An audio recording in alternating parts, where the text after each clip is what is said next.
Hello दोस्तों, मैं आपके बीच अवधेश पटेल।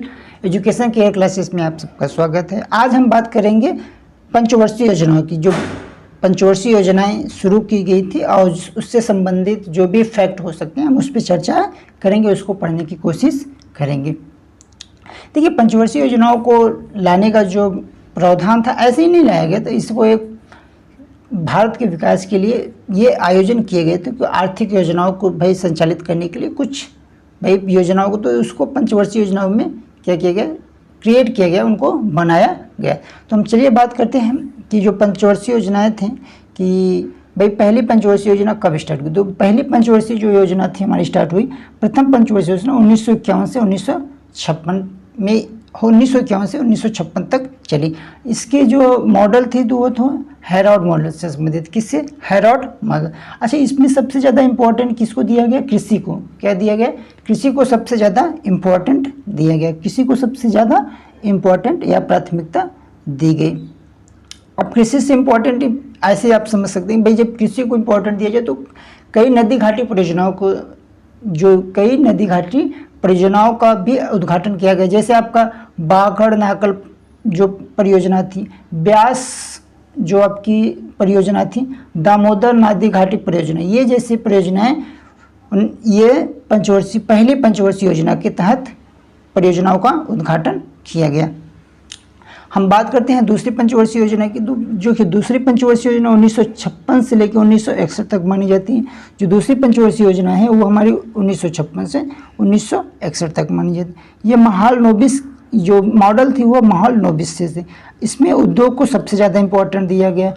इसमें सबसे ज़्यादा इम्पोर्टेंट किसको दिया गया? उद्योग, क्योंकि भारत को विकास के ओर ले जाना है तो उद्योगों को भी लगाना बहुत ज़रूरी था। जैसे आपका दुर्गापुर, भिलाई, राउरकेला जैसे महत्वपूर्ण उद्योग यानी इस्पात कारखाने स्थापित किए गए। अगर तीसरी पंचवर्षीय योजना की बात करें तो 1961 से लेकर 1966 के बीच मानी जाती है। जो तीसरी पंचवर्षीय योजना थी, यह पंचवर्षीय योजना असफल रही। असफल के कई कारण थे, मैं उसको भी बताता हूँ।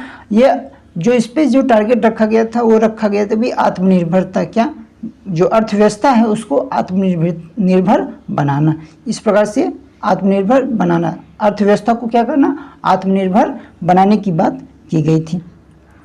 अच्छा, जो असफलता के कारण थे ये थे, पहला तो भाई चीन का युद्ध और भारत और पाकिस्तान का युद्ध। तो इस प्रकार देखा जाए 1966 यानी कि 67 में 1966 में अकाल पड़ने के कारण भी यह जो तीसरी पंचवर्षीय योजना थी वह असफल रही। इसके बाद कोई प्लानिंग नहीं किया गया, यानी कि 1966 से लेकर 1969 का अवकाश माना जाता है। यानी कि 1966 से लेकर 1969 तक अवकाश माना जाता है। चलिए बात करते हैं चौथी पंचवर्षीय योजना की। किसकी? चौथी पंचवर्षीय योजना की। देखिए, चौथी पंचवर्षीय योजना जो थी वो मॉडल जो थी 1969 से 1974 तक मानी जाती है। 1969 से 1974 मानी जाती है। ये जो मॉडल थी डॉक्टर आर गॉडगिल से मॉडल थी। कौन सी मॉडल थी? डॉक्टर आर गॉडगिल मॉडल थी। अगर हम बात करें उद्देश्य क्या था कि भाई, एक तो उद्देश्य यह था कि समाजवादी समाज की स्थापना करना, समाजवादी समाज की स्थापना करना, ये उद्देश्य था। 1969 में 14 बैंकों का राष्ट्रीयकरण किया गया। इसी चौथी पंचवर्षीय योजना के तहत 1969 में 14 बैंकों को राष्ट्रीयकरण किया गया। 1969 में MRTP एक्ट लागू किया गया। उसके साथ साथ परिवार नियोजन कार्यक्रम इसी चौथी पंचवर्षीय योजना के तहत लागू। ऐसे क्वेश्चन पूछे, किस योजना के तहत परिवार नियोजन कार्यक्रम लागू? तो चौथी पंचवर्षीय योजना के तहत परिवार नियोजन कार्यक्रम लगे। जो ऑपरेशन फ्लड यानी कि श्वेत क्रांति लाई गई थी 1970 में, वह ऑपरेशन फ्लड जो श्वेत क्रांति लाई गई थी वो भी चौथी पंचवर्षीय योजना के तहत ही लाई गई थी। जो कि श्वेत क्रांति के जो जनक माने जाते हैं वो कुरियन माने जाते, डॉक्टर कुरियन माने जाते हैं। 1971 में भारत और पाकिस्तान का युद्ध देखने को मिलता है और 1974 में नाव की परीक्षण किया जाता है। इसी चौथी पंचवर्षीय योजना के तहत 1974 में नाव की परीक्षण किया जाता है। चलिए बात करते हैं नेक्स्ट पांचवी पंचवर्षीय योजना की, जो कि 1974 से 1978 तक ही मानी जाती। जो पांचवी पंचवर्षीय योजना थी वो हमारी, वह सिर्फ 1974 से 1978, यह मात्र 4 वर्ष की थी। रीजन क्या था, अभी आपको हम बताते हैं कि रीजन क्या था। देखिए, पांचवी पंचवर्षीय योजना याद रखना है पहले कि ये तो 4 साल की थी, 1974 से लेकर 1978 तक मानी जाती है। देखिए 1975 में 20 सूत्री कार्यक्रम इसी योजना के तहत शुरू किया जाता है। गरीबी हटाओ का नारा इसी पाँचवीं पंचवर्षीय योजना के तहत दिया जाता है। 1977 से 1978 में काम के बदले अनाज कार्यक्रम शुरू किया जाता है। 1977 और 78 में काम के बदले अनाज कार्यक्रम शुरू किया जाता था। अच्छा, ये पंचवर्षीय योजना 5 वर्ष न पूरी कर पाई, ये कारण था जनता, यानी कि जो जनता पार्टी थी उसके कारण। जो जनता पार्टी ने क्या किया, 1978 और 80 तक अनवरत योजना शुरू कर दी थी। क्या किया था कि जो जनता पार्टी ने 1978 में अनवरत योजना शुरू कर दी थी। इसके प्रतिपादक जो थे वो थे हमारे डॉक्टर गुन्नार मिर्डल जो थे डॉक्टर गुन्नार मिर्डल और प्रोफेसर रैगनर मिश्र। तो ये जो थे, इनके अनवरत योजना की वजह से जो 5वीं पंचवर्षीय योजना थी वो सिर्फ 4 वर्ष की थी, यानी कि उसको 4 वर्ष में ही समाप्त कर दिया गया। चलिए हम बात करते हैं 6वीं पंचवर्षीय योजना। देखिए 6वीं पंचवर्षीय योजना ज़्यादा कुछ क्वेश्चन नहीं बन सकते, लेकिन इसमें ये बन सकते हैं कब से कब तक, 1980 से 1985 तक मानी जाती है।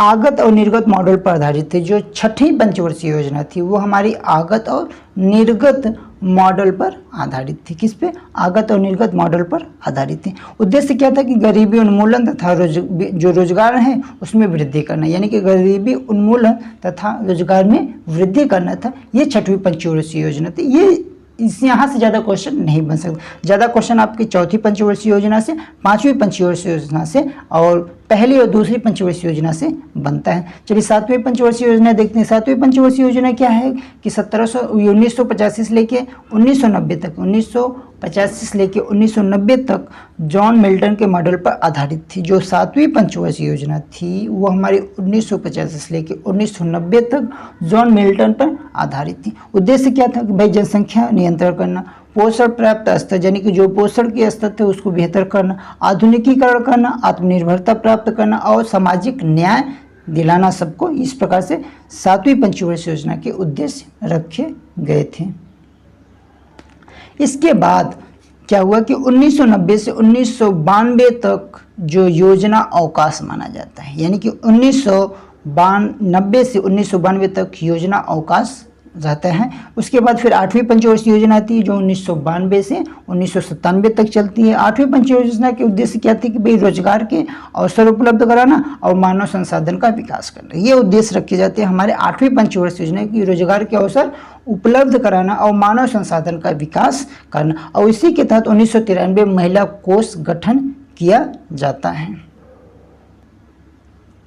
चलिए बात करते हैं 9वीं पंचवर्षीय योजना की। देखिए 9वीं पंचवर्षीय योजना या न्याय, इसमें क्या था कि भाई 9वीं पंचवर्षीय योजना के तहत न्यायपूर्ण वितरण करना, यानी कि जो समानताओं को मिटाना, यानी कि 9वीं पंचवर्षीय योजना के तहत न्यायपूर्ण वितरण करना। अब यहाँ से थोड़ा सा आपको याद रखना, ये जो टाइम पीरियड कभी कभी पूछ लेता है, 97 से 2002, 2002 से 2007, 2007 से 2012, 2012 से 2017, ये थोड़ा सा याद रखना है क्योंकि यहाँ से कभी कभी पूरा पीरियड ही पूछ लेता है। तो जो 9वीं पंचवर्षीय योजना थी वो क्या थी? न्यायपूर्ण थी। 10वीं मतलब अब कहते ना बस करो, अब गरीब और बेरोजगार, यानी कि जो गरीबी है वह जो बेरोजगारी है उसको समाप्त करो, यानी कि बस हो गया, अब गरीबी और बेरोजगारी समाप्त होनी चाहिए। तो 10वीं पंचवर्षीय योजना की बात की। 11वीं पंचवर्षीय योजना जो समावेशी थी इसको बढ़ावा दिया गया। और 12वीं पंचवर्षीय योजना संपोषणी से संबंधित थी, यानी कि 12वीं पंचवर्षीय योजना जो हमारी थी वो संपोषणी। इसके बाद 12वीं पंचवर्षीय योजना के बाद, यानी कि जो 1270 तक चली, उसके बाद पंचवर्षीय योजनाओं को समाप्त कर दिया गया और इसको ख़त्म कर दिया गया। तो यहीं से ये हमारी कुल टोटल 12 पंचवर्षीय योजनाएं चली थी। तो इस प्रकार से हमने आपको बताया, हमने आपको याद कराने की कोशिश की। अगर ये वीडियो आप लोगों को अच्छी लगी हो तो आप लोग लाइक कीजिए, कमेंट कीजिए और हमारे नेक्स्ट वीडियो को देखने के लिए एजुकेशन केयर क्लासेस को सब्सक्राइब कीजिए। Thank you so much.